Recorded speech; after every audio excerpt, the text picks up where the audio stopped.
Isang mapagpalang umaga po sa ating mga kapatid. Tayo po ay dumulog sa ating Panginoon bago simulan ang gawain.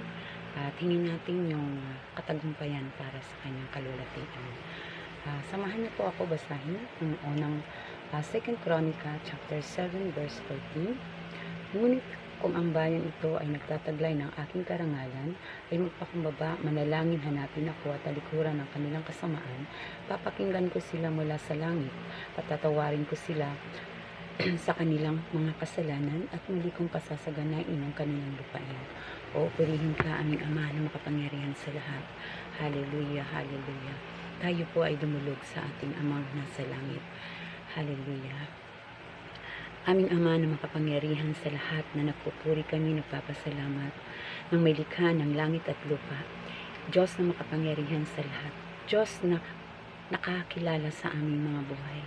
Panginoon, minsan pa nagtitiwala kami sa umagang ito na sinasabi mo sa iyong mga salita, kung kami ay tatalikod sa aming mga kasamaan at hahanapin ang iyong mukha, kami inyong pagagalingin, kami inyong patatawarin. Panginoon, maraming salamat sapagkat alam po namin na ang mga salita mo ay hindi nagbabago, hindi kumukupas. Sabi niyo nga po, ang lahat ng ito sa buong mundong ito ay maglalaho, ngunit mananatili ang iyong mga salita. Kaya naman, Panginoon, pinangahawakan po namin ang mga salita mo sa umagang ito, na kami inyong patatawarin, kami inyong ililinisin sa lahat ng aming mga sala, sa lahat ng aming mga pagkukulang. Gawin mong banal na tahanan ng aming mga puso upang maging kalugod-lugod kami sa umagang ito, Lord God. Maraming salamat sa iyong dakilang pagmamahal. Maraming salamat sa iyong kapangyarihan, sa iyong grasya, sa iyong habag. Salamat, maraming salamat, Panginoon. Dalangin po namin sa umagang ito, pangunahan niyo po ang kabuuan ng gawain ng Great Commandment Christian Church sa pamamagitan ng teknolohiya na ito, Panginoon, na maiabot ang mga mensahe na nais mong iparating sa bawat nilikha mo, Panginoon. Pangunahan mo po ang lahat ng inyong gagamitin, ang aming pastor, ang kabuuan ng praise and worship team sa aming mga pagbibigay mamaya. Lord, kaluguran mo ang bawat isa na gagamitin mo. Nagdideklara ako ng anointing in the Holy Spirit sa bawat gagamitin mo sa pamamagitan ng iyong gawain na ito, Panginoon. Purihin ka, aming Ama. Purihin ka. Hiling po namin ang pagsama ng iyong banal na Espiritu. Hiling po namin ang katagumpayan sapagkat ang Diyos na pinaglilingkuran namin ay Diyos na makapangyarihan sa lahat. Diyos na mananagumpay. Maraming salamat. Purihin ka, O Diyos. Sambahin ka. Malwalhati ka. Ito po yung aming sama-samang pananalangin ng may pagpapasalamat. Sa tanging pangalan ng iyong anak na si Jesus. Amen and amen.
I see your hand, sing and sing the Lord. He's the only one, He is love. Through Him we overcome, through Him we overcome. Jesus, the light around us. Nothing can separate us from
dance in freedom. Sin set us free.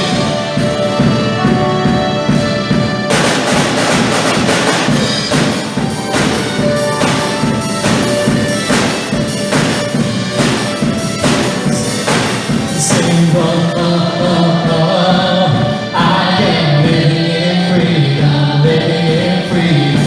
Oh, oh, oh, oh. Jesus lives inside of me. Now I am alive. Oh, oh, oh, oh. I am living in freedom, living in freedom. Oh, oh, oh, oh. Jesus lives inside of me. Now I am alive.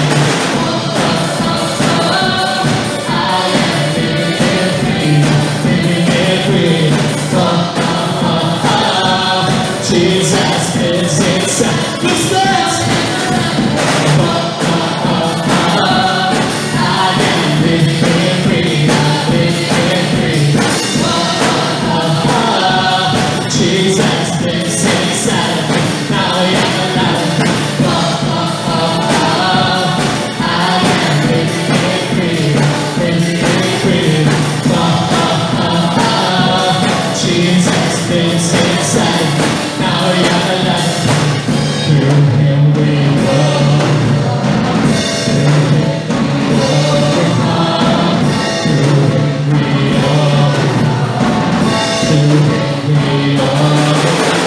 Jesus, you're alive, you're alive.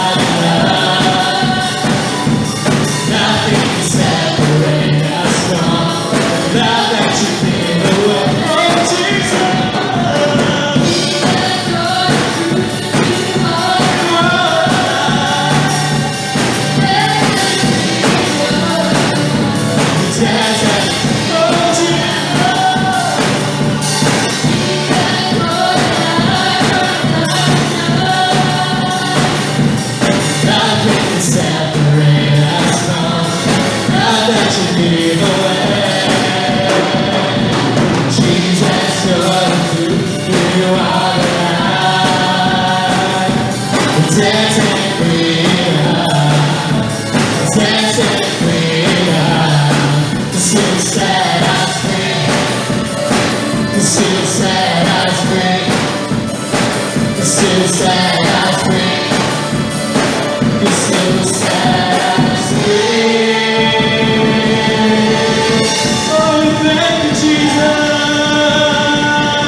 Before every morning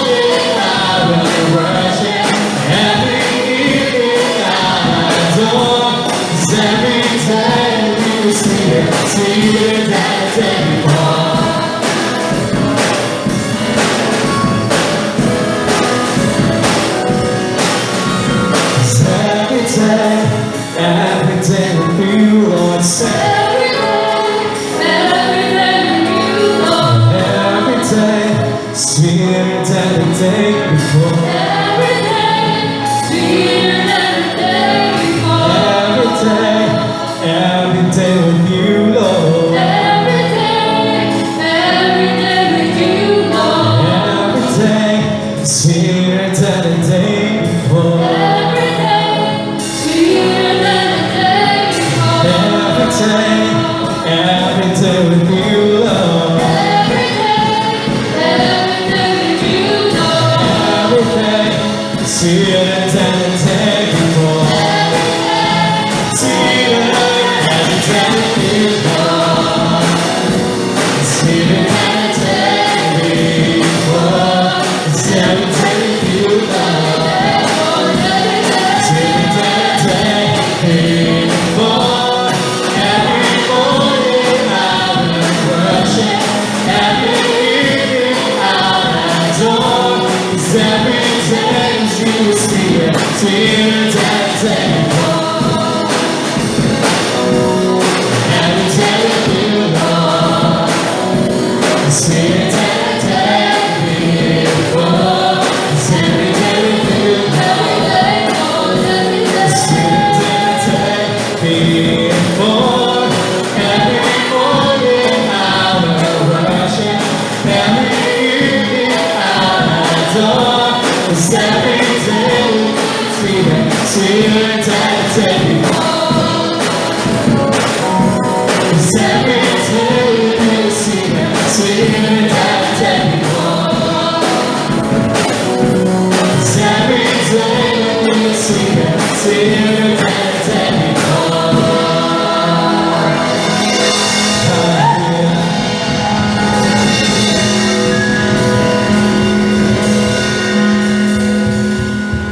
Hallelujah. Thank you, Lord. Thank you for the sweetness of your love. Salamat po, Panginoon. Truly that every day is sweeter than the day before. We thank you for the freedom, Lord Jesus. For the wonderful life na binigay niyo po sa akin. Pray nga po that every morning we will worship you. Every morning we will adore your name.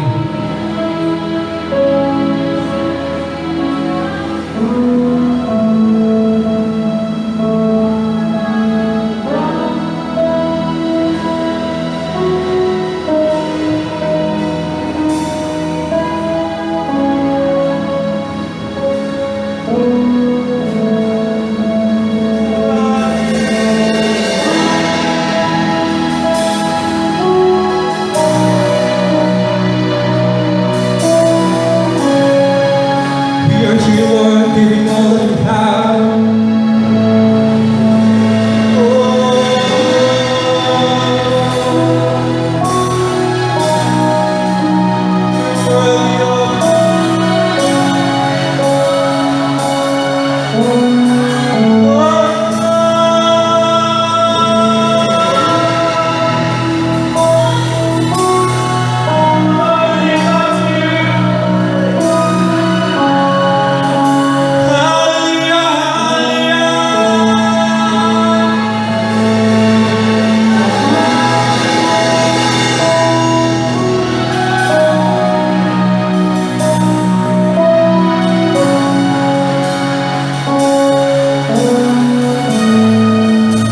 This alabaster jar is all I have to burn. I'm breaking out your feet, Lord. It's the step you deserve. You're far more beautiful, more precious than oil. The sum of my desires and the fullness of my joy. Like you still your blood, I still my heart as an offering to my King. Here I am, take me as an offering.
Gusto kong awitin mo ito. Yung song of worthy, worthy, worthy is the Lord. And habang inaawit mo ito, gusto kong isipin mo lahat ng kabutihan na ginawa siya sa buhay mo. And sing it with your all might, with all the strength, with all the joy that comes from you. Worthy, yes, He is worthy of your praise. He is worthy of your worship, your thanksgiving. Come on, church, and sing.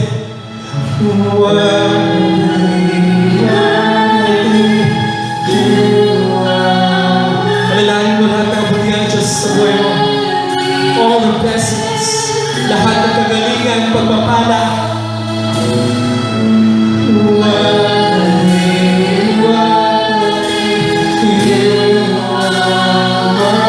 Come on, church, lift up your heads, God.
Thus we are here, Lord.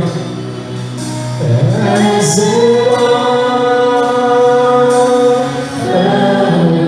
here we are, Lord. We are giving all, we are giving every glory for your glory. And here I am, yes, here I am. Here we are, Lord God. As an offering,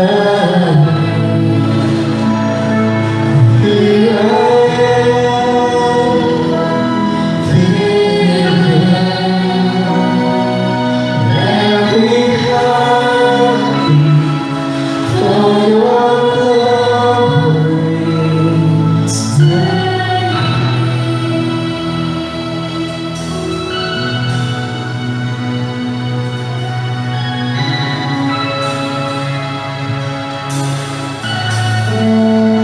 Noong nasa Betania si Jesus sa bahay ni Simon Petone.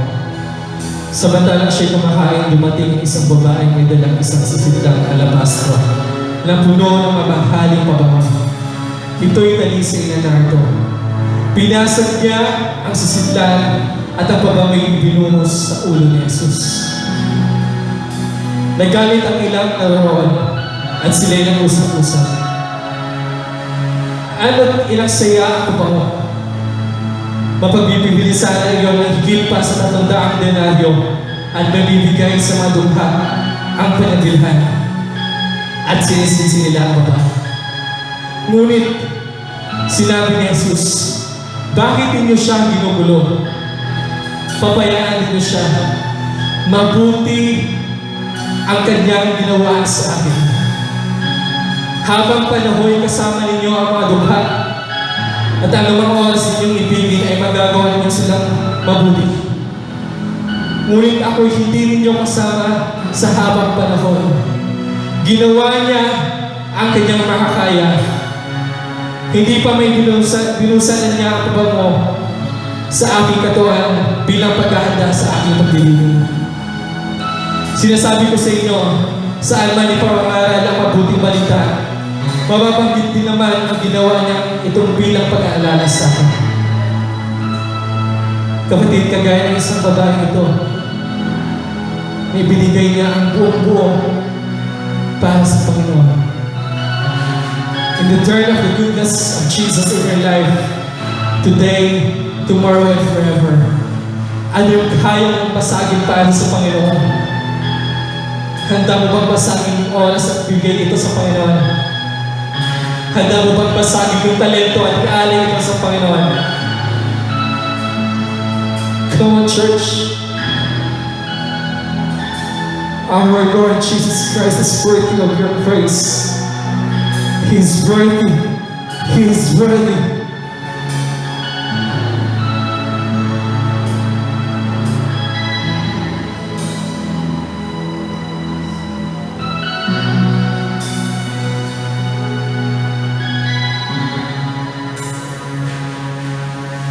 Sa pagbasok mo sa sarili mo, sa oras, sa talento, let us sing this song. Here I am, take me as an offering. And here I am, keeping every heartbeat for your glory. And here I am, take me as an offering. Here we are, Lord, giving and every heartbeat for your glory. Here I am, take me as an offering. Here we are, Lord,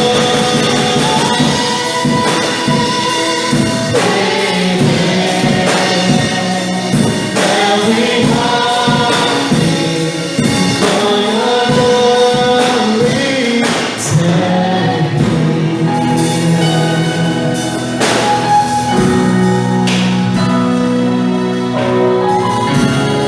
Take you're worthy, worthy, worthy. You are worthy, worthy is the Lord. You were Lord, worthy, worthy. You are worthy, worthy is the Lord. See, you're worthy, worthy, worthy. You are worthy, worthy is the Lord. See, worthy, worthy, worthy. You are worthy, worthy is the Lord. Worthy, worthy, you are worthy, worthy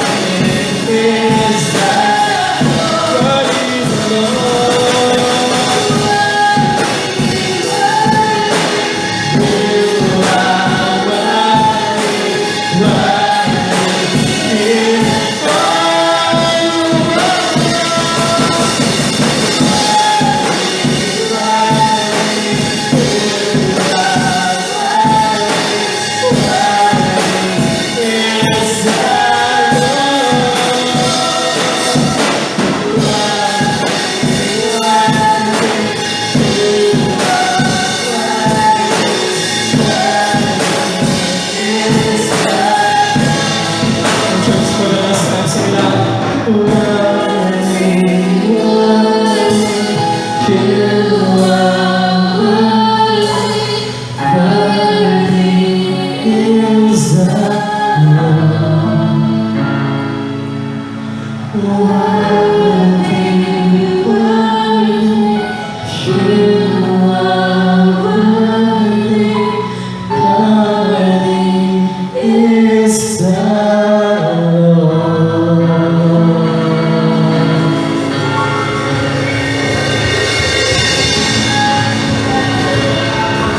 We thank you, Lord, you are good. Lord, we thank Jesus, Lord. Come on, church. Give him the praise that he deserves. Give him the worship that he deserves. The Lord is worthy.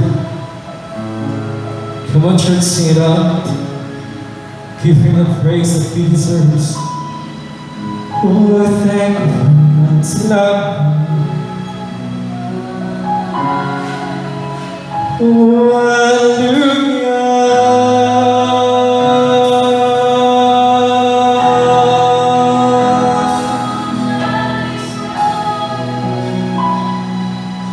You, Lord, your word, Lord. We bow down to you.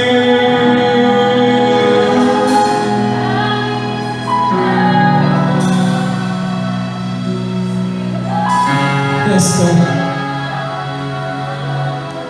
Nasaan ka man ngayon, church? Sa bahay ka man, sa trabaho. Come on, church, give your praise to the Lord. Lift up your hands to him. Give him the praise that he deserves. Hallelujah. Thank you, Lord Jesus. Thank you, Lord. Thank you, Lord. Oh, pinupuri ka namin.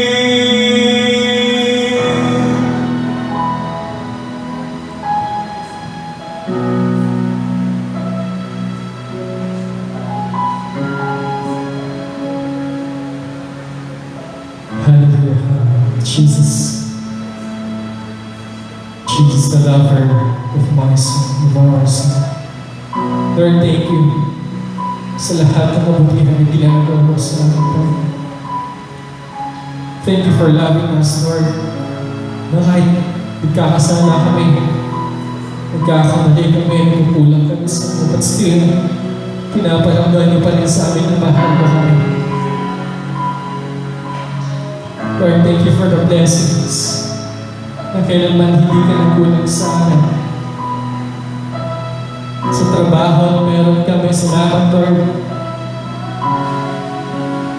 We also thank you for the family na pinagkatiwala po dito sa amin. Lord, thank you.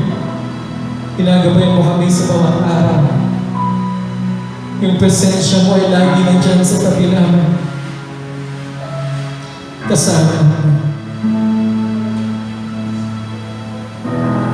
Lord, thank you for every goodness na pinaparamdam po ninyo sa amin. Thank you, Jesus, for being such a good Father to us. We love you, Father God. We love you, Jesus. Lord, we believe in the name of your Son, Jesus Christ, na matatapos din ito, Panginoon. That we will all gather here in this place, worshiping your name, Father God, praising your name, giving glory to your name, Lord. Matatapos din ito sa pangalan ni Jesus. Oh Lord Jesus, alam namin na hindi mo ito gusto. You want every son of yours, Lord, na magtipon-tipon sa lugar na ito upang sambahin ka, upang pasalamatan ka, Panginoon Jesus. giving the space of fire of worship, giving the space of fire of praising your name, Lord Jesus. Thank you for everything. Thank you, Father God. And right now, Lord, we ask in the name of Jesus na alisin mo, Panginoon, ang mali sa buhay namin, ang mali sa puso namin, ang mali sa isipan namin. Lord, we are praying right now na yung kalooban mo ang siyang manahan at maghali sa buhay namin. Lord, we need you. We want you to be in our lives right now. Salamat, Lord. Kung paano yung babaeng ito na binuhos niya ang lahat-lahat sa kanya upang i-alay sa inyo. And right now, Lord God, we will do the same, Panginoon. We are here right now offering our lives to you, Lord God, giving all that we have, Panginoon, praising your name, glorifying your name, Father God.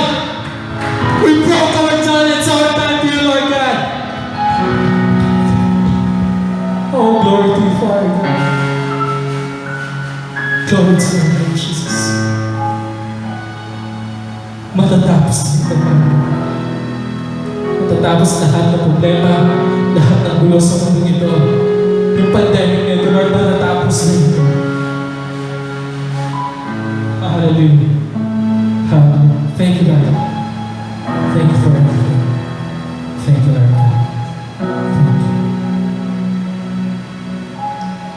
Thank you, Father.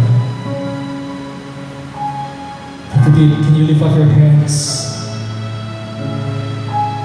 Can you lift up your hands? God is watching you. Nakikita ka, Lord. Narinig ka niya. Every heartbeat of yours, lahat ng pinagdadaanan mo right now, nakikita ni Lord yan. The only thing gusto mo, Lord, last is you have to surrender. You have to surrender everything to Him.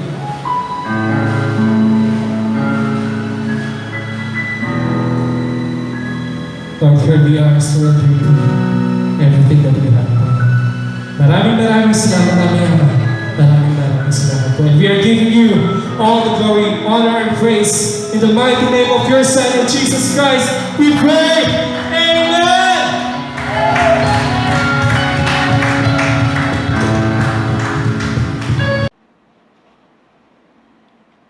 Yan, magandang umaga po sa ating lahat. Muli tayo po ay darako sa ating pong pakikinig ng kanya pong mga banal na salita.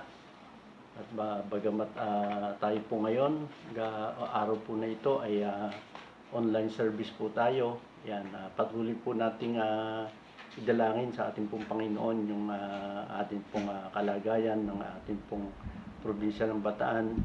At nawa patuloy na mawala na yung COVID-19 or yung ma-lift up na po yung ating pong modified enhanced community quarantine. Sa ganoon ay patuloy na tayo po ay mabalik ulit sa face-to-face nating pananambahan.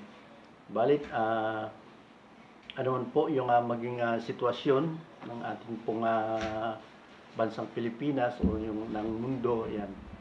Nawa ay hindi po mawala yung paggamit po ng mga technology o ng mga ganito pong ating pong mga ginagawa na sa ating pong mga tahanan o sa ating pong mga bahay. Sabi nga ay yung ating pong bahay, ito po ay maging sambahay. Yan, na patuloy na gamitin po natin na daluyan din po ng kanya pong mga banal na salita o yung ating pong mga tahanan ay magamit upang tayo po ay makapag-sama-sama, magtipon-tipon upang mag-aral, magbasa ng kanya pong mga banal na kasulatan. Yan, at muli tatalakayin po natin yung ating pong serye na yung dapat nga po na Church on a Purpose. Ano nga po yung purpose po ng ating simbahan. Yan, una tinalakay po natin dito yung kaya po umiiral yung ating pong simbahan ay upang magkaroon nga po ng celebrative praise and worship yan, celebration. Kanina lang, yan, ginawa natin na tayo po ay sumamba at nagpuri sa ating pong Panginoong Diyos na buhay. Amen po ba? At yung pangalawa po, sa apat na layunin po ng ating simbahan, yung komunidad na naibahagi po, yung ating pong community, yung pagmamahal sa ating pong kapwa na naibahagi din po sa atin na nakaraang buwan ni Pastor Ambi. Yan, purihin po yung Panginoon at nung atin pong dapat supposed to be na dapat nung atin for third Sunday ay ito nga pong atin pong tatalakayin po natin na ikatlong layunin ng atin pong simbahan, yung communication o yung pagbabahagi ng Ebanghelyo sa mundo o sa atin pong kapwa. Yan, bagamat bigandaan po natin yung atin pong Father's Day noong nakaraang linggo, nung third Sunday, yan. At nung ating pong fourth Sunday, sana po ay mayayari na po yung ating serye ng Church on a Purpose. Yan. Subalit, sabi nga ay may mga pagkakataon upang ito po ay hindi po natin mga natalakay. Kaya nga ngayon pong umaga na ito, ngayon pong araw na ito ay tatalakayin po natin yung ikatlong layunin kung bakit po umiiral yung isang simbahan o yung isang iglesia.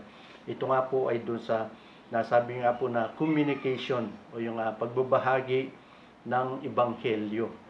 Yan. Ang ating pong teksto ay matatagpuan po natin sa Mateo 28, verse 19 hanggang 20. Yan.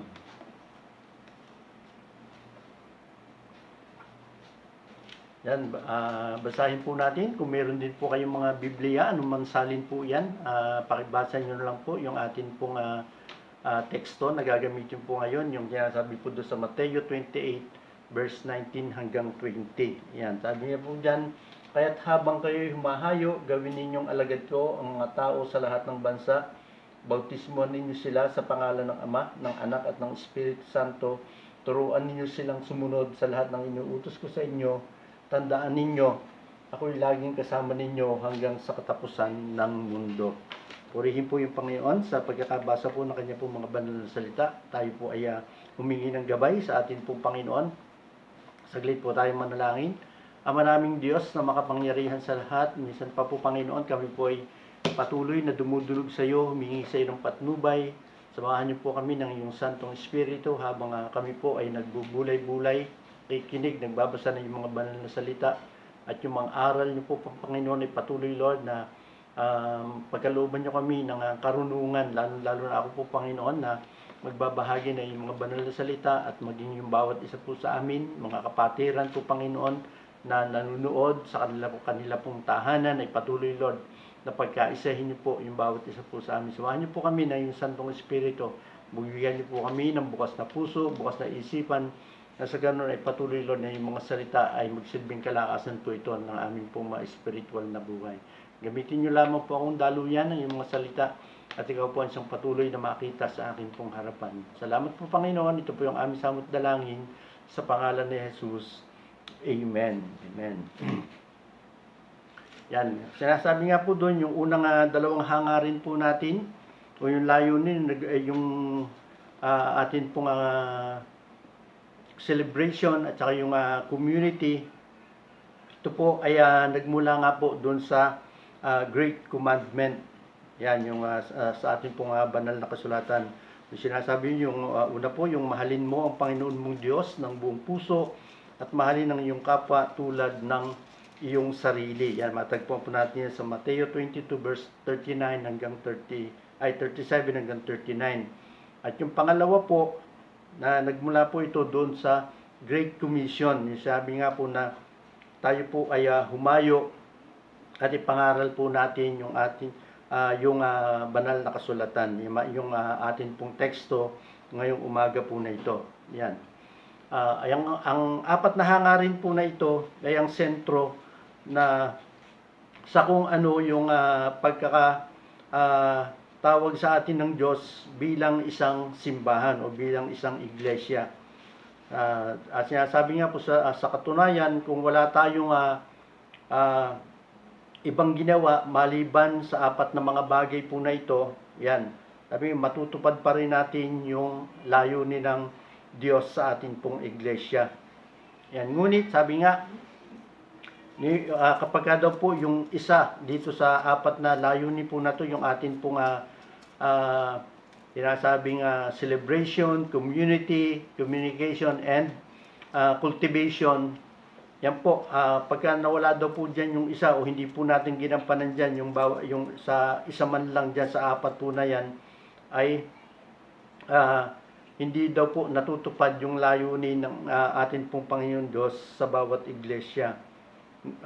Kaya nga po, sabi nga, hindi daw po natutupad yung layunin sa atin ng atin pong Panginoon Diyos. Gayon sila kahalaga. Kaya nga po yung apat na bagay po na yan, at sa tuwing kaya po yung iglesia ay umiiral, yan nga po, kinakailangan meron siyang pagdiriwang, meron siyang komunidad, meron siyang komunikasyon, at meron nga pong cultivation.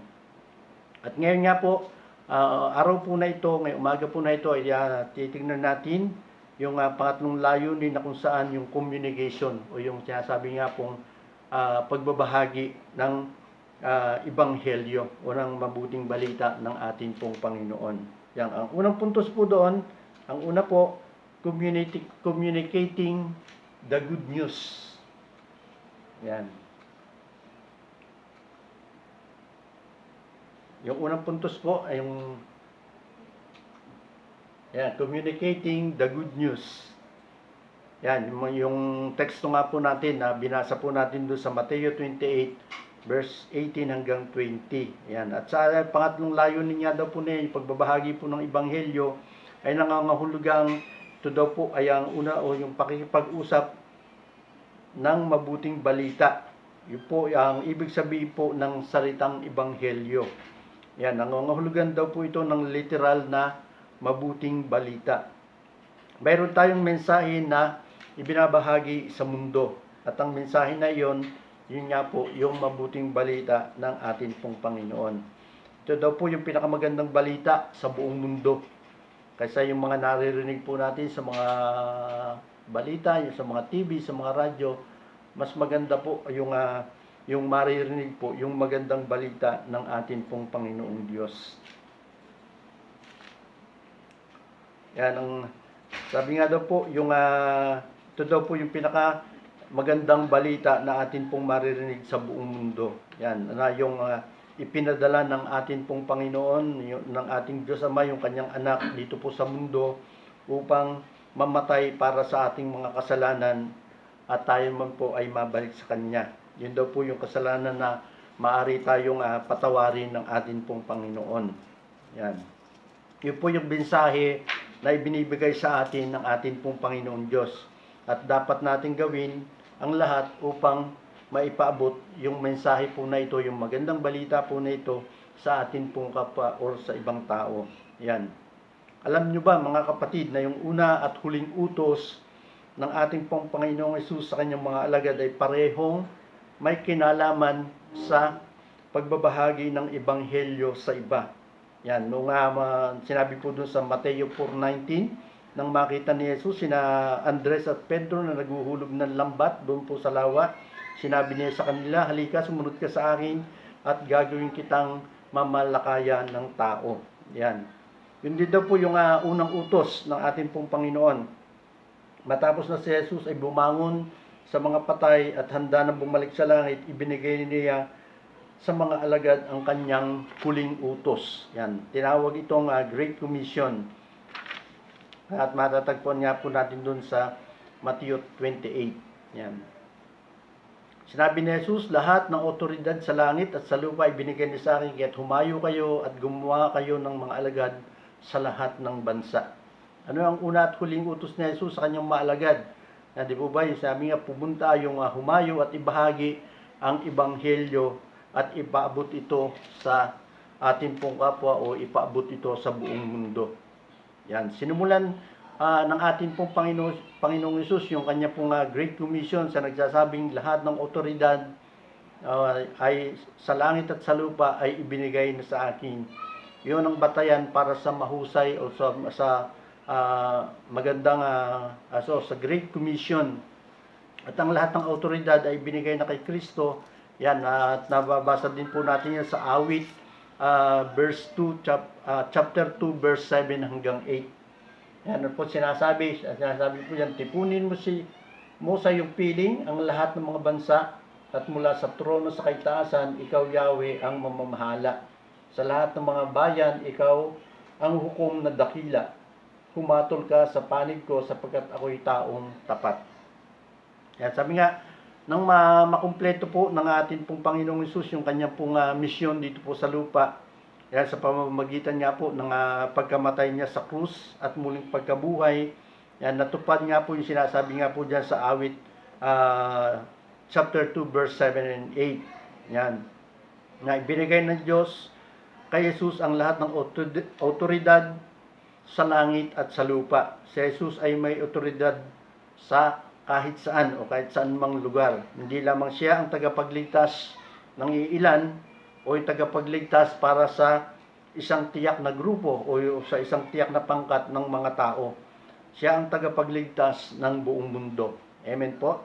Yan, hindi nangangahulugan na sa buong salita ay maliligtas. Ngunit ang mga tao doon sa mundo na maliligtas ay dapat lumapit sa ating pong Panginoon Diyos sa pamamagitan nga po ng ating pong Panginoong Hesus.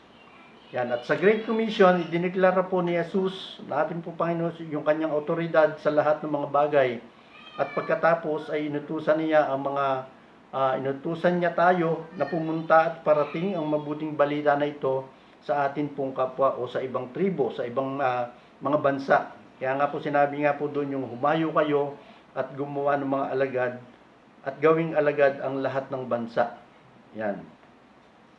Sabi nga, hindi ito isang pagpipilian para sa atin bilang mga mananampalataya. Hindi ito parang isang halala na para sa atin bilang isang simbahan. Dapat tayong, ang sinasabi po dyan sa ating pong teksto, sabi po ay humayo at ibahagi ang mabuting balita sa iba. Yan, ang una at huling utos ni Jesus ay kapwa may kinalaman sa pagbabahagi ng Ebanghelyo o ng mabuting balita. Ang lahat ng autoridad o lahat po ng kapangyarihan ay ibinigay kay Jesus at inutusan tayo ng ating pong Panginoon na humayo. Amen po. Bagamat sabi niya sa mga panahon nga po ngayon ay talagang dahil sa pagsunod na din po natin sa ating pong mga may kapangyarihan sa ating pong pamahalaan, yan, medyo nalilimitahan po tayo sa ating pong paghayo o sa pagmimisyon upang magbahagi ng kanyang pong mga banal na salita. Balit purihin ng Panginoon dahil sa pamamagitan nga din po ng ating pong mga social media, yan, tayo po ay nakakapag-share ng mabuting balita o ng kanyang pong mga banal na salita. Ginagamit po yung ating pong mga technology sa panahon po ngayon. Yan.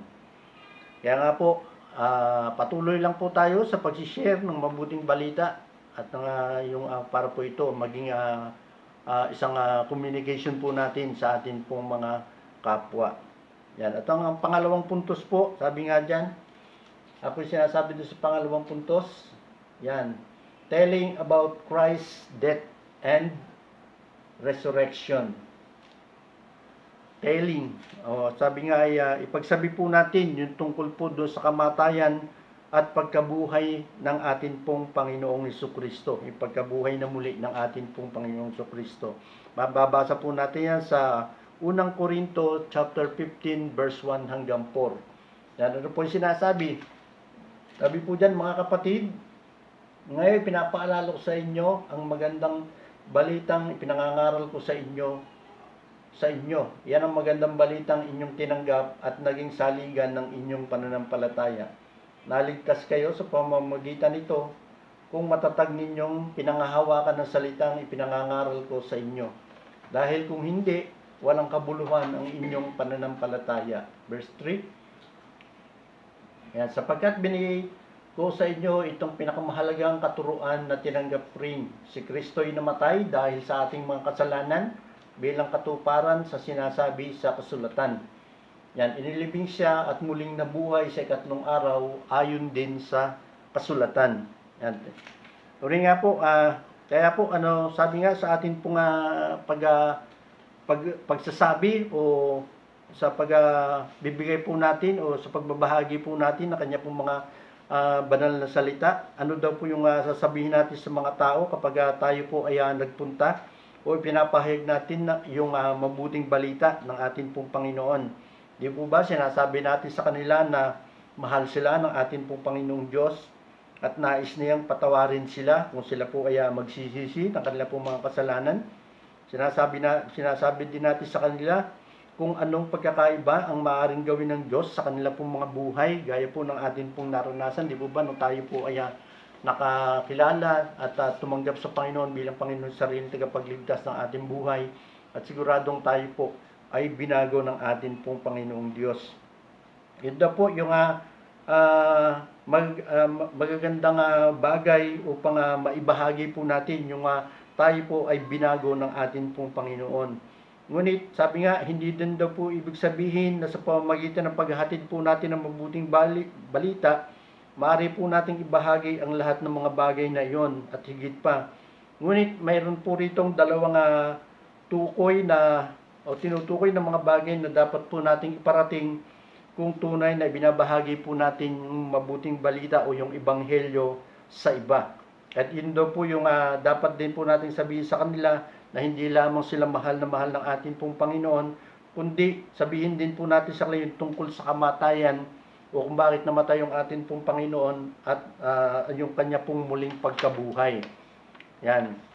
Ang mga sinasabi sa atin ng Biblia na ang ebanghelyo ay may tiyak na nilalaman. Hindi lamang ito isang pangkalahatang mabuting balita na mahal tayo ng ating pong Panginoong Diyos. Ngunit ito po ay may tukoy na nilalaman sa ebanghelyo na pangahawakan at paniniwalaan po natin. Ano po sinasabi nga doon po sa binasa po natin sa 1 Corinthians 15 verse 1 ito, sinasabi nga po diyan na nais ko ipaalala sa inyo ang ebanghelyo na ipinangaral ko sa inyo, na inyong tinanggap at pinanindigan ninyo, na sa pamamagitan ng ebanghelyo na ito ay naligtas ka kung ikaw ay mangahawak ng mahigpit sa salita na ipinapangaral ko sa inyo. Kung hindi naman naniniwala kang kung hindi tayo po ito po ay nawawalang kabuluhan. At sinasabi din po ni Pablo na ang ebanghelyo o yung mabuting balita na kanyang pinangangaral ay tiyak na may nilalaman. Ipinapangaral niya ito at tinatanggap ito ng mga taga-Korinto at sila'y nanalig po dito. Yan, sinabi po ni Pablo na sa pamamagitan nga daw po ng ebanghelyong ito ay tayo po ay maliligtas. Kung hindi man, maniniwala kang walang kabuluhan. Yan. Kung babaguhin mo ang nilalaman ng ebanghelyo, wala itong kapangyarihan upang ito po ay magligtas. Hindi po ito ang ebanghelyo ni Kristo. Yung sabi nga kung hindi po natin ito pinapaniwalaan. Kaya, sabi nga, ano daw po yung tiyak na nilalaman ng ebanghelyo o yung mabuting balita? Yan, ang mabuting balita na dapat nating ibahagi sa iba, yan, sinasabi sa atin po ni Pablo sa mga sumusunod na talata, yan yung sinasabi nga po dyan sa verse 3 and 4, na sapagkat ibinigay ko na sa inyo itong pinakamahalagang katuruan na tinanggap ko rin. Yan, at si Kristo ay namatay dahil sa ating mga kasalanan, yan, bilang katuparan sa sinasabi ng kasulatan. Yan, hindi lamang po basta ito po ay sinabi ni Apostol Pablo, kundi ito po ay nasusulat. Inilibing siya at muling nabuhay at sa ikatlong araw ayon din sa kasulatan. Hindi po ito gawa-gawa ng sino man, kundi ito po ay yung mabuting balita na isinulat po ni Apostol Pablo na tunay na nangyari. Yan. Kaya nga po sinasabi po ni Apostol Pablo ng ebanghelyo, yung mabuting balita na kanya pang ipinapangaral, ay ito po ay totoo. Yan, kaya ano ang tiyak na nilalaman nga daw po ng mabuting balita o ng ebanghelyo? Ano ang mabuting balita na dapat nating ibahagi sa iba? Yan, yun nga po na patuloy po nating pagsabi o ituro o ibahagi sa iba yung tayo po ay tinubos ng atin pong Panginoon sa atin pong mga kasalanan at siya po ay namatay sa krus. Yan, at sa ikatlong araw siya po ay muling nabuhay. Yan, sa madaling salita po, ang kamatayan at ang pagkabuhay po ng ating pong Panginoong Hesus ay ito daw po yung ganap na sentro ng Ebanghelyo o ng mabuting balita. Ito daw po yung unang kahalagahan na si Kristo ay namatay para sa ating mga kasalanan ayon sa banal na kasulatan at si Kristo ay muling nabuhay sa ikatlong araw ayon din po sa kasulatan. Yan, pansinin po natin na si Kristo ay o yung ating pong Panginoon ay hindi po simple nga namatay. Siya po ay namatay para sa ating mga kasalanan. Tinubos niya po tayo o siya po ay nagsakripisyo para po sa ating mga kasalanan. Nangangahulugan po yon na inako ng ating pong Panginoong Hesus yung ating pong mga kasalanan.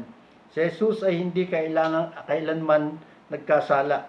Tayo po mga tao ang siyang makasalano, ang nagkasala. Kaya tayo daw po ang nararapat na sana ay nararapat doon sa parusa ng Diyos. At dahil mahal na mahal nga po tayo ng ating pong Panginoon, yan, at kinuha niya ng atin po, sinugo niya yung kanyang bugtong na anak upang yung parusang dapat po sa atin ay siya po yung umako para po sa ating pong mga kasalanan. Amen po. Yan. Sabi nga, sinasabi din po ni Apostol Pablo, si Kristo ay hindi lamang namatay para sa ating mga kasalanan, namatay siya kaya po siya namatay, ito po ay ayon sa kasulatan. Ito po ay hindi isang kakaibang aksidente o pag-ikot ng kapalaran. Ito po ang plano ng Diyos sa buong panahon. Yan. Inihula din po sa banal na tipan o sa banal na kasulatan kung ano ang gagawin sa atin ni Kristo. Yan, mababasa po natin doon, sinasabi po doon sa Isaiah 53, verse 5 and 6. Yan, sabi nga po dyan, ngunit dahil sa ating mga kasalanan, kaya siya nasugatan. Siya ay binugbog dahil sa ating mga kasamaan. Tayo ay gumaling dahil sa pahirap na dinanas niya at sa mga hampas na kanya pong tinanggap. Amen po. Yan, sabi nga, tayong lahat ay tulad ng mga tupang naliligaw, nagkanya-kanya tayo ng lakad. Ngunit, ipinataw ni Yahweh sa kanya ang kaparusahang tayo ang dapat tumanggap. Amen po. Kaya nga sabi nga talaga pong dapat na ipagsabi po natin na mahal po tayo ng ating pong Panginoon at sa ginawa po ng ating pong Panginoon na yan na talagang siya po ang umako sa ating pong mga kasalanan. Yun daw po yung mga unang bagay na dapat po nating ibahagi kapag ipinapakilala natin ang mabuting balita o binabahagi natin yung mabuting balita para sa iba na si Kristo ay namatay para sa ating mga kasalanan ayon sa banal na kasulatan, ayon sa plano ng ating pong Panginoong Diyos. Ngunit pagkatapos ay dapat din daw po nating ibahagi tungkol po sa muling pagkabuhay ng ating pong Panginoong Hesus. Oo, naniniwala po tayo na si Jesus ay namatay para sa ating mga kasalanan, ngunit nabuhay din po siyang muli. Yun yung talagang magandang balita na dapat po nating ibahagi. Si Jesus o yung ating pong Panginoong Jesus ay buhay. Amen po. Yan, napagtagumpayan niya yung kasalanan at kamatayan at napagtagumpayan din niya po yung libingan. Kapag sumampalataya po tayo, yung isang tao kay Kristo, ang inyong mga kasalanan ay pinatawad na at bibigyan ka ng libreng regalo ng buhay na walang hanggan. Yan, napakaganda po, di po ba? Sabi nga, magsisisi ka lang na yung mga kasalanan at hingi ka ng tawad. Yan, at mayroon ka pang libre na ibibigay sa iyo na regalo yung ating Panginoon kung makakamtan mo yung buhay na walang hanggan. Yan, hindi daw po tayo naghahatid ng alaala ng mga isang leader, ng mga isang reliyon na namatay ng maraming taon at ng nakaraan. Yan, nagdadala daw po tayo ng mabuting balitang ito na ang ating pong Panginoong Hesus ay buhay at na nagbibigay sa atin ng buhay at relasyon sa ating pong Panginoong Diyos sa araw-araw. Amen po. Kaya nga po masasabi po natin sa mga tao ang tungkol sa Diyos at sa iglesia at sa lahat ng uri ng mga bagay na nauugnay sa atin pong Panginoong Hesus.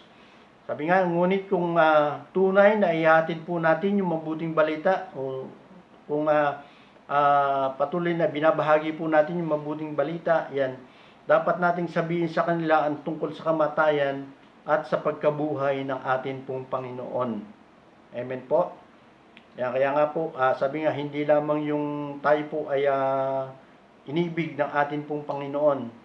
No, tayo po ay mahal ng atin pong Panginoon, kundi ipagsabi din po natin na ang Diyos ay siya po ay tumubos sa atin pong mga kasalanan at siya po ay namatay sa krus at siya po ay muling nabuhay.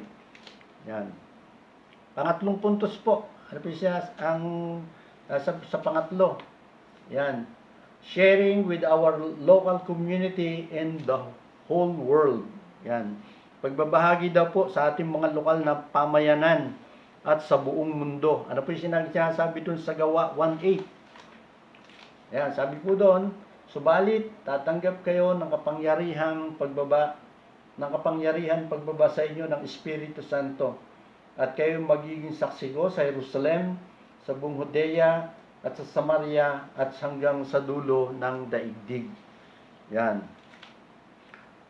Sabi nga, minsan talakay na rin po namin sa aming pong aralin ng mga intercessors, yung atin pong mga Jerusalem, yung atin pong mga sariling pamilya, o yung Samaria, yung atin pong mga kapitbahay, at yung Judea, yung atin pong mga kabarangay, yung atin pong mga kapwa. Yan. Kaya sabi, kanino daw po natin ibabahagi yung kamanghamanghang balita ng kamatayan at muling pagkabuhay ng atin pong Panginoon? Yan.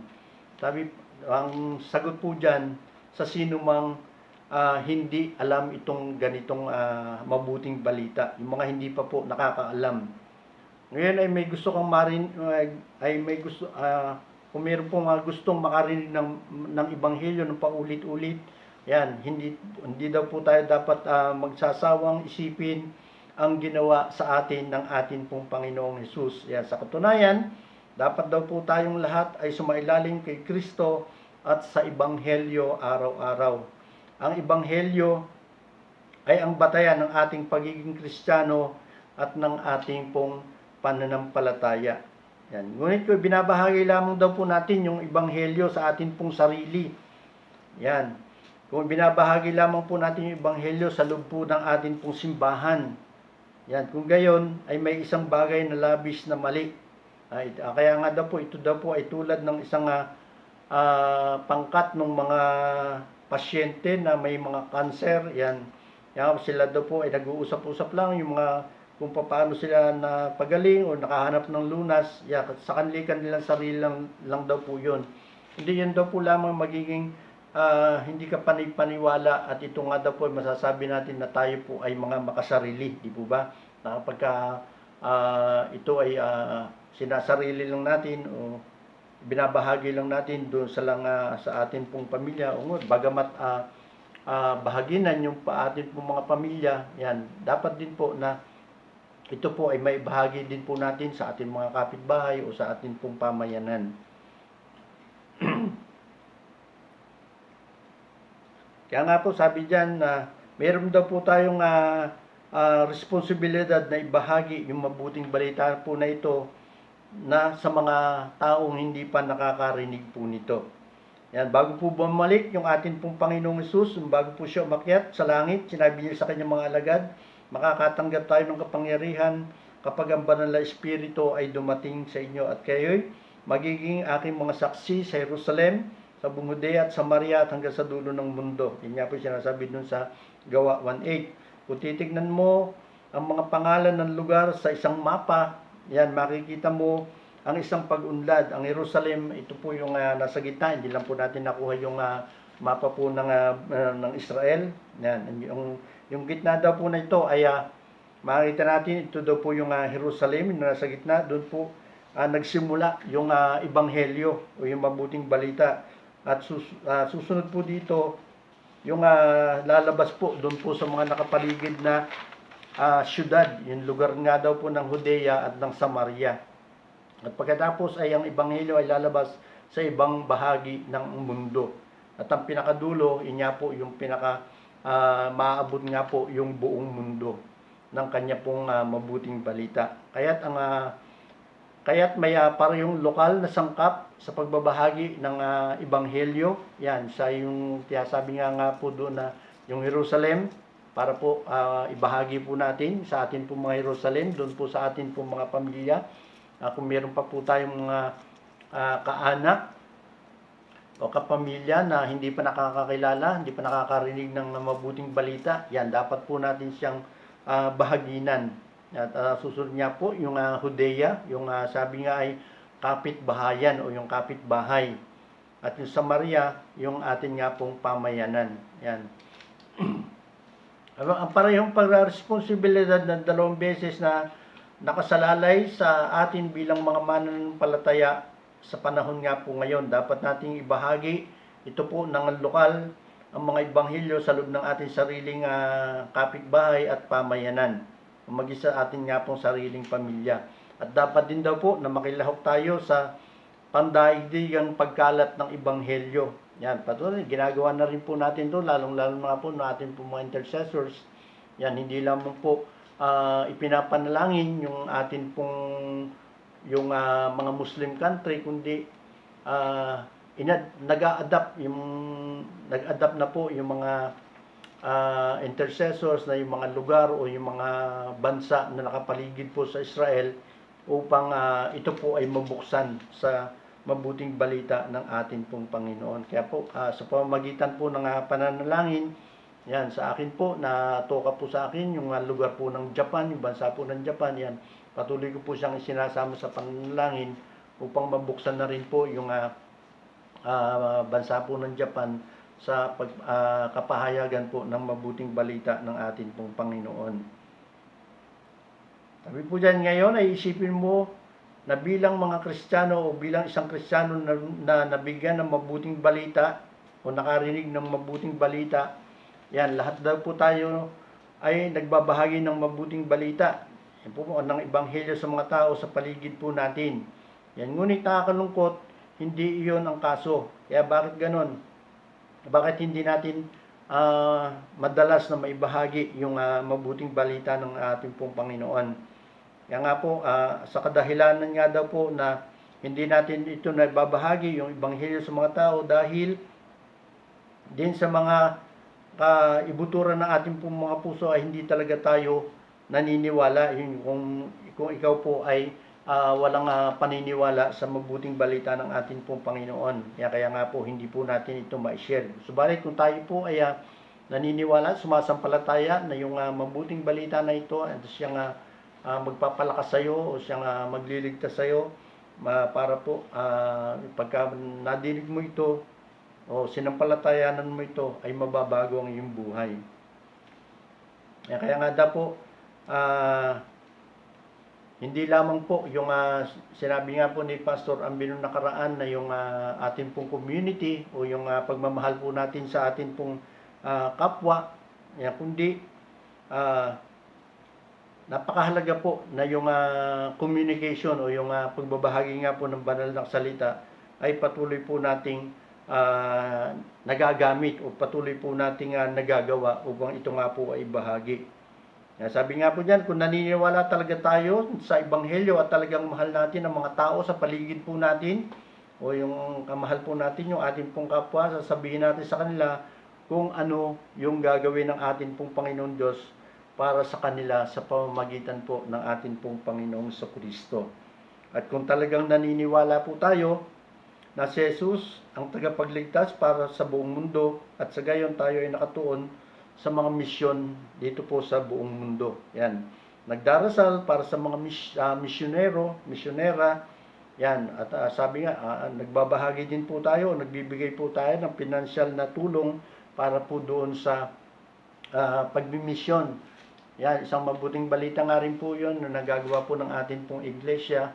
Yung tayo po ay nagbibigay ng tulong financial sa istasyon po ng 702 DCAS. Yan, dahil yung 702 DCAS ay ginagamit din po para po makapagbahagi ng mga banal na salita doon sa sabi nga ay doon sa mga sa pamamagitan po ng radyo ay naibabahagi po yung kanya pong mga banal na salita.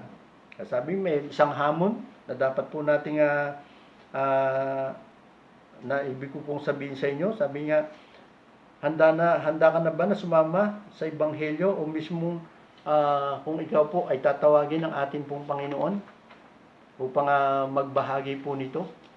Yan, di po ba? Napakasarap po na tayo po ay nagagamit para po sa kanya pong pagbabahagi ng kanya pong mabuting balita para maipahatid nga po natin ito sa ating pong kapwa. Kaya napakasarap po na patuloy po nating idalangin na magwakas na yung ating pong naranasang pandemic, na sa ganun na tayo po ay medyo magkaroon na po ng kalayaan upang maibahagi po natin yung kanya pong mabuting balita para sa mga taong hindi pa nakakarinig na to.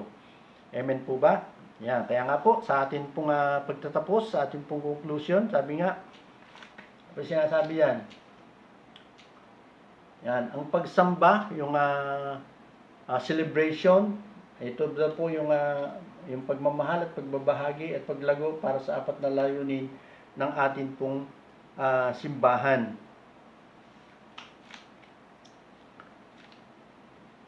Yan, at kailangan daw po natin gawin ang lahat kung matutupad natin yung layunin ng Diyos para sa atin bilang isang simbahan.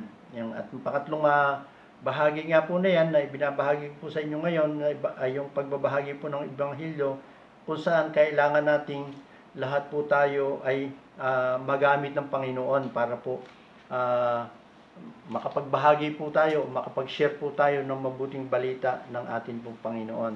Mayroon po isang tanong, sabi nga, pagkakatiwala mo ba ang iyong sarili sa harap ng Diyos na ibahagi ang Ebanghelyo sa mga nasa paligid mo? O pagkakatiwala mo ba ang iyong sarili? Yan, sa harapan ng ating pong Panginoon na ibahagi ito, yung mabuting balita na ito para sa nakapaligid sa iyo, o para, sabi nga, para ito sa iyong buong pamilya. Yan. O kaya kapag ginamit mo ang iyong o pinagkatiwala mo ang iyong sarili para sa pagbabahagi, yan, ano kaya ang sasabihin mo sa kanila? Yan, sabi nga diyan, isang tanong, ano ang sasabihin mo sa kanila kapag ikaw po ay nagbahagi ng mabuting balita ng ating pong Panginoon? Yan, sabihin ang dapat po natin sasabihin o i-communicate sa ating pong kapwa, sabihin natin sa kanila na mahal sila ng ating pong Panginoong Diyos. Amen po? Gaya ng pagmamahal na ating pong naranasan. Kaya sinasabi po doon sa John 3:16, di po ba? Kaya binigay niya ang kanyang nag-iisang anak para sa bawat isa po sa atin. At pangalawa po, sasabihin din daw po natin sa kanila na ang atin pong Panginoong Hesus ay namatay para sa atin pong mga kasalanan, o sa lahat ng atin pong mga kasalanan, at siya po ay muling nabuhay mula sa libingan. Yan, sabihin din po natin sa kanila na si Jesus ay buhay ngayon, kaya nga po siya ay nag-aalok sa kanila ng kapatawaran para sa kanilang mga kasalanan, at meron pang bonus, meron pang libreng regalo ng buhay na walang hanggan. Amen po ba? Yun lang daw po, yung sinasabi natin, yung tatlong puntos po natin sa kanina, na talagang kayang-kaya mo yan. Isang hamon sa bawat isa po sa atin ng mga mananampalataya, na kayang-kaya po nating ibahagi yung atin pong Panginoon o yung Ebanghelyo ng atin pong Panginoon. Kung kaya mo yan, kung kaya ko, kaya nyo rin po yan. Amen po ba? Yan. Purihin po yung Panginoon sa kanya pong mensahe ng communication o yung pagbabahagi ng kanya pong Ebanghelyo, at sa susunod pong linggo tatalakayin po natin yung cultivation, kung paano yung paglago para po sa atin pong Panginoon. So sige po, tayo po lahat ay manalangin. Ama naming Diyos na makapangyarihan sa lahat, minsan pa po Panginoon, kami pinagpupuri, nagpapasalamat sa iyo sa iyong mga salita na kami pong pinag-aralan, pinagbulay-bulayan. Patuloy Lord na magamit mo yung bawat isa po sa amin, mag-isang hamon po ito. Bagamat nasa panahon pa po kami ng pandemic, ay patuloy na ma-share po namin ang iyong mabuting balita, hindi lamang po sa pagsasabi namin ito sa mga nakakasalamuha po namin, hindi bagkus unahin po namin yung aming pong pamilya, yung aming pong kapitbahay, at yung aming pong mga pamayanan. Patuloy Lord na ikaw po isang magbigay po sa amin ng karunungan upang yung mabuting balita na ito ay patuloy po naming masabit sa aming pong kapwa. Salamat po, Panginoon. Ito po yung aming samot dalangin sa pangalan ni Jesus. Amen. Amen.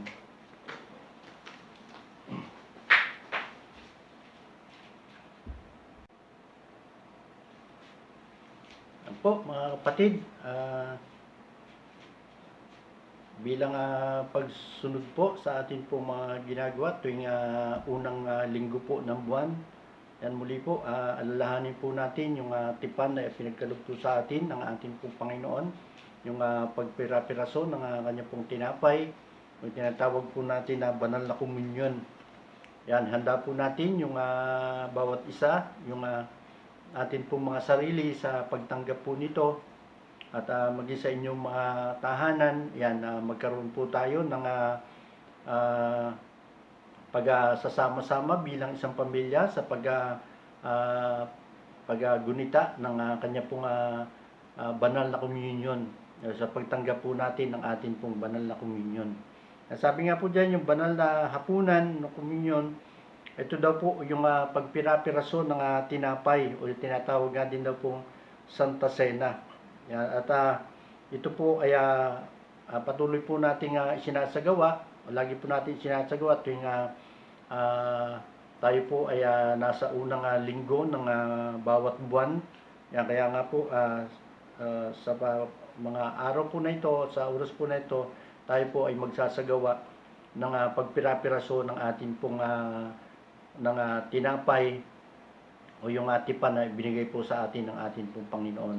Yan, kung handa na po kayo, sabi po dyan, ang hapag po ng Panginoon, ito daw po isang taimtim na pagpapahayag ng kamatayan ng ating Panginoon hanggang sa kanyang pong muling pagparito. Yan, babasa po natin yan sa unang Korinto 11, chapter 11, verse 26. Isang pag-aalala daw po ito ng kagandahang loob ng Diyos sa pamamagitan daw nga po ng kanya pong mabiyayang pagpapatawad sa atin pong mga kasalanan. Yan, ito din po ay hindi lamang po ito isang ritual na ginagawa ng isang iglesia, kundi daw po ito ay isang pagsunod sa utos ng ating pong Panginoong Jesucristo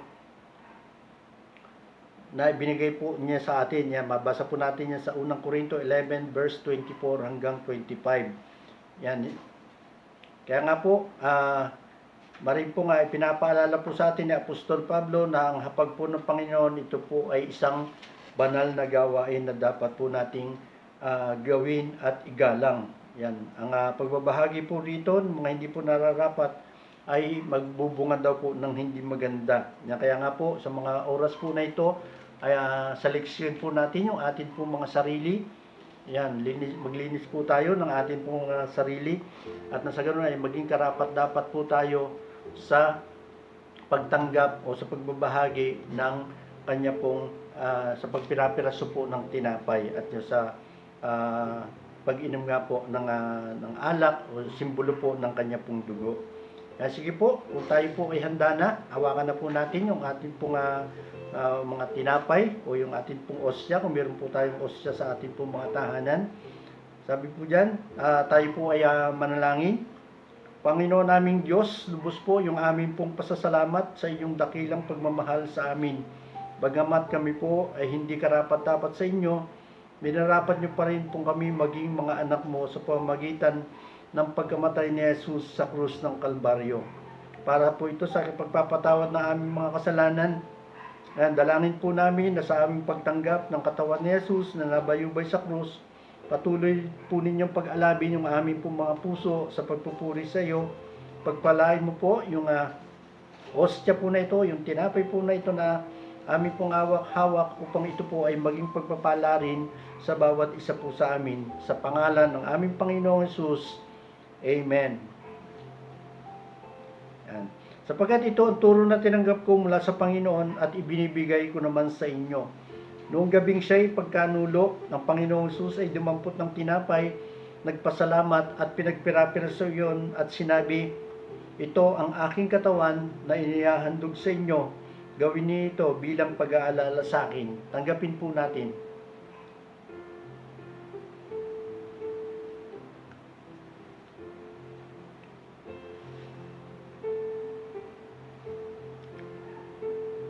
hawakan naman po natin yung atin pong mga alak o yung atin pong mga yung simbolo po ng dugo ng ating pong Panginoon. Tayo po ay manalangin. Panginoon naming Diyos, kami po ay nagpapasalamat din sa iyong kaloob na buhay. Ang dugo ni Jesus na nabubuhos sa krus ng Kalbaryo ang siyang naghugas sa aming mga kasalanan upang kami maituring mong mga anak. Inihahandog po namin sa iyo ang aming mga pagsamba at pasasalamat bilang isang haing buhay para sa kaluluwalhati ng iyong dakilang pangalan.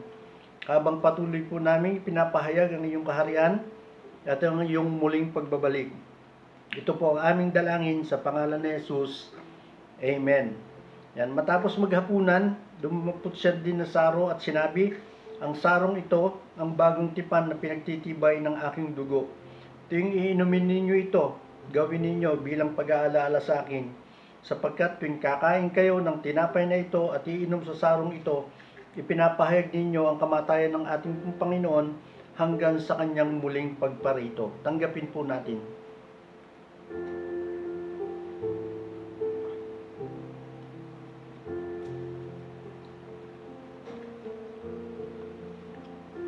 At tayo po ay manalangin. Ang maraming Diyos na makapangyarihan sa lahat, tunay nga na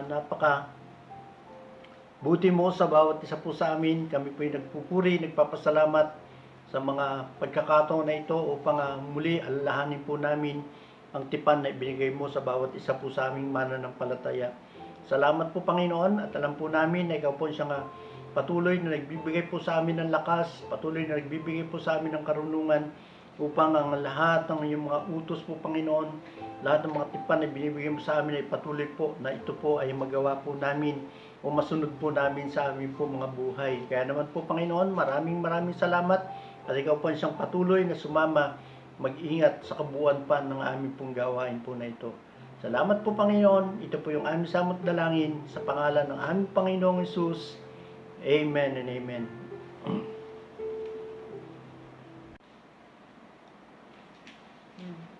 Isang mapagpalang umaga po para sa ating lahat. Yan, darako naman po tayo ngayon sa ating pagbibigay ng ating mga ikapo at handog. Yan. Ang talata po na ating na nagbigay inspirasyon po para sa aking matapat na pagbibigay, ayan po ay isa pong naging inspirasyon po sa akin ay itong sulat po ni Apostol Pablo sa mga taga-Korinto, yan, 2 Korinto, kabanata pong 9, talata pong 6. Yan, sige, sabay-sabay po nating basahin mga kapatid. Tandaan ninyo ito, ang nagtatanim ng kakaunti ay aani ng kakaunti, at ang nagtatanim naman ng marami ay aani ng marami. Yan. Una, 'di ba, sabi dun sa unang bahagi, tandaan ninyo ito. Yan. Sapagkat alam ko 'di ba na madaling makalimot po yung iba sa atin. Madali po tayong mag-backslide, malinlang sa mga kaakit-akit na pamamaraan ng tao para yumaman. Kailangang pinapaalala po sa atin ng banal na Espiritu, ang mga paraan ng Diyos ay ibang-iba sa ating mga kaparaanan. Ang proseso ng paglikha ng kayamanan ng mananampalataya ay hindi po katulad ng sa mga hindi mananampalataya. Yan. Kaya naman po, yan sa ikalawang bahagi, sinasabi po dyan, na ang nagtatanim ng kakaunti ay aani ng kakaunti. Huwag po tayong magtaka, mga kapatid, na kung tayo po ay kinapos kapag tayo po ay hindi nagbibigay. Wala pong katakataka doon kasi po kumikilos ang prinsipyo ng pagtatanim ng agrikultura sa ating buhay. Yan, alam naman po natin, siyempre di po ba, pagkakaunti yung ating itinanim, kakaunti rin po yung ating aanihin. Yan, kung maramot po tayo sa Diyos, magiging maramot din po siya sa iyo. At ito po ang tandaan natin, yan. Sige po, basahin po natin, hindi ka mananalo sa Diyos. Yan. Kung ang isang tao po ay mayroong poverty mentality o isip pulubi, yan, mararamdaman mong ikaw ay mawawalan kung nagbibigay ka sa Diyos galing sa iyong kita. Ikaw ay nasa tinatawag nating pagkagapos sa pananalapi o financial bondage. Yan, marami naman ding books po akong nabasa. Yan, isa na nga yung kay book po ni Chinkitan. Yan, na nandoon po yung sinasabi mga financial bondage. Yan. Yan po ang magiging isip natin kung tayo po ay hindi nagbibigay sa ating Panginoon. Yan.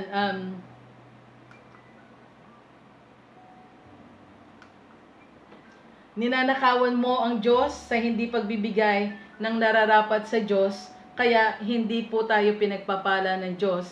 Yan po yung isang bagay na tumanim po sa aking isipan, di ba? Yung palasak naman po sa atin na hindi lamang po twice o thrice na banggit yung sa Malakay 3:10, di po ba yung ika 10%?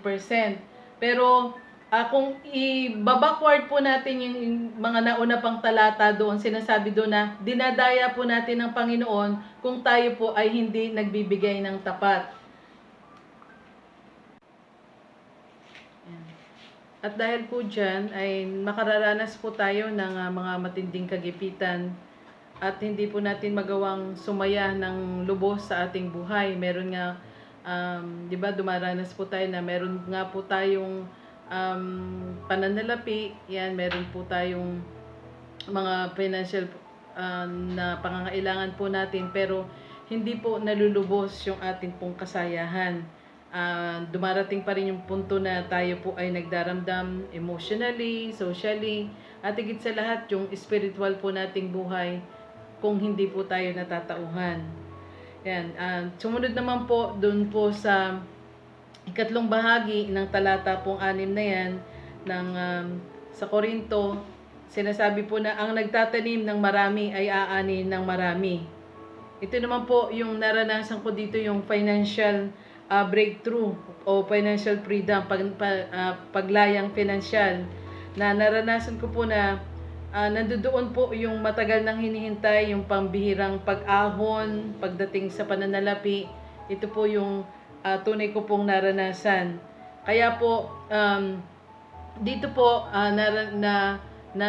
tutunan ko na kung tayo po ay naging mapagbigay sa Diyos, hindi po natin inaalala na tayo po ay magkukulang sapagkat aasahan po natin yung pagpapala mula sa ating Panginoon. At pag ito nga po yung nangyayari, ay nandoon po yung kagalakan sa ating mga puso. Alam niyo po yun, yung punto na nung minsan na natin na ipagawa yung ating iglesia. Ang sarap po sa pakiramdam na makita mo po yung iyong bahay-sambahan, yung templo ng ating Panginoon ay nagkakaroon ng pagbabago, ng development, at alam mo na isa ka sa kabahagi po nito. Yan. At tandaan po natin yan, sa buhay ko po, yan, kahit kailan, hindi ko po ikinalulungkot yan na kung ako man po ay nagbibigay sa ating Panginoon. Yan. At dahil nga po dito, alam ko na nalulugod din po ang Panginoon sa buhay ko. Kaya naman po, alam ko po na lalo pa po niya akong pinagpapala upang maging pagpapala din naman po sa iba. Higit pa po sa sapat yung amin pong natatanggap at yung patuloy nga po yung cycle po ng pagbibigay at pagtanggap ay patuloy ko nga pong nararanasan. Yan. Ngayon po sa ating mga kapatid, nawa maging hamon po ito sa buhay po. Kahit ano man pong halaga, meron po tayo ngayon. Yan, siguro alam naman din natin yung doon sa Marcos chapter 12 verses 41 hanggang 44, di ba? Yung babaeng balo na kung saan sabi nga doon, 2 kusing katumbas ng 1 pera. Alam ko naman na ang bawat isa sa atin, higit pa sa 1 pera meron tayo sa kasalukuyan. So, maging challenge po sa umaga po na ito, kahit po yung iba ay mga estudyante, alam ko naman na meron po tayo. Ipagkaloob po natin yan sa Panginoon at alam ko po na yung pong ang ating Panginoon ay alam po yung laman ng ating puso.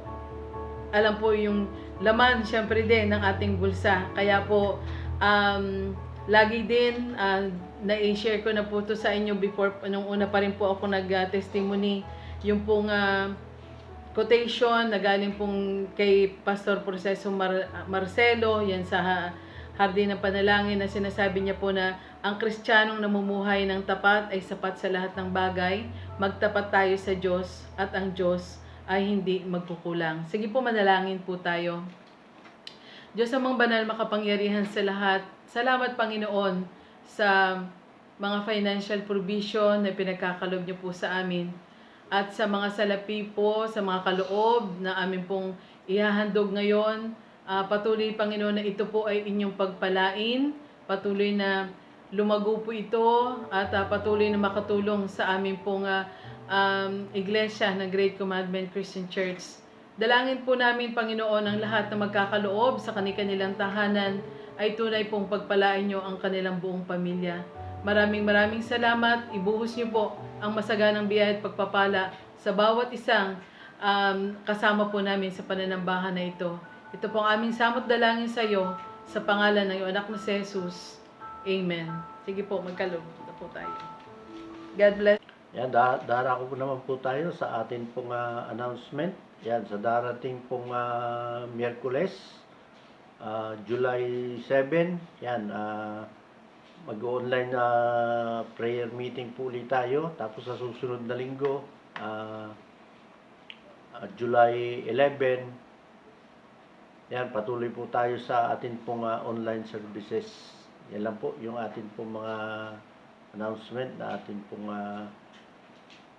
gagawin para po sa hanggat tayo po ay nasa modified enhanced community quarantine. Yan. Okay po, dako na po tayo sa ating pong closing prayer and benediction. Po, tayo po lahat ay manalangin.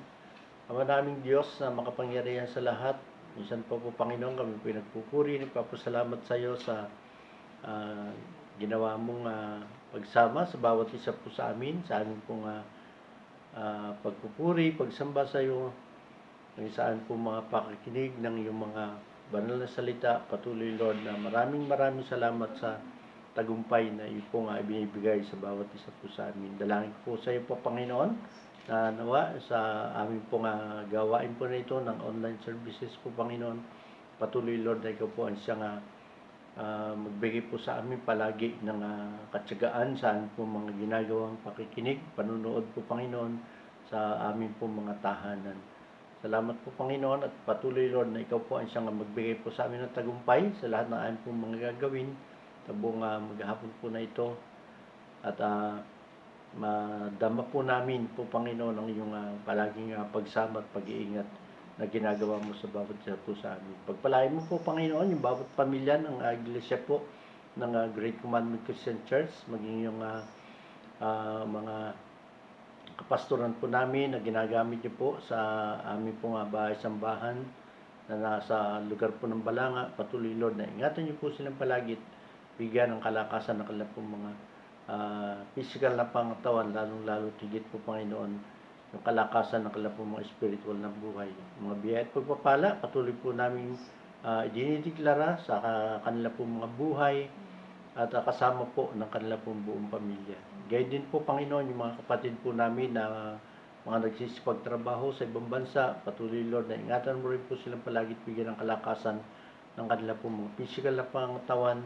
Magamit din po nila po Panginoon ito sa kanila po mga ginagawang paglilingkod. At nawa patuloy Lord na ingatan mo po silang palagi at bigyan po Panginoon ng kalakasan ng kanila po mga physical na pangatawan. Angkin po namin po Panginoon ang tagumpay ng gawain po na ito. At ikaw po ang isang patuloy na magbibigay pa po sa amin ng pagkakataon upang ikaw po ay amin pong mapaglingkuran sa aming po mga buhay. Nawa ay taglay ng bawat isa yung mga biyaya at pagpapala na nanggagaling sa ating Diyos Ama, pag-ibig na nanggagaling sa ating Diyos Anak, at ang pagsama ng Santong Espiritu ay patuloy po nating maranasan ngayon at magpakailanman. Amen. Amen. God bless po sa bawat isa.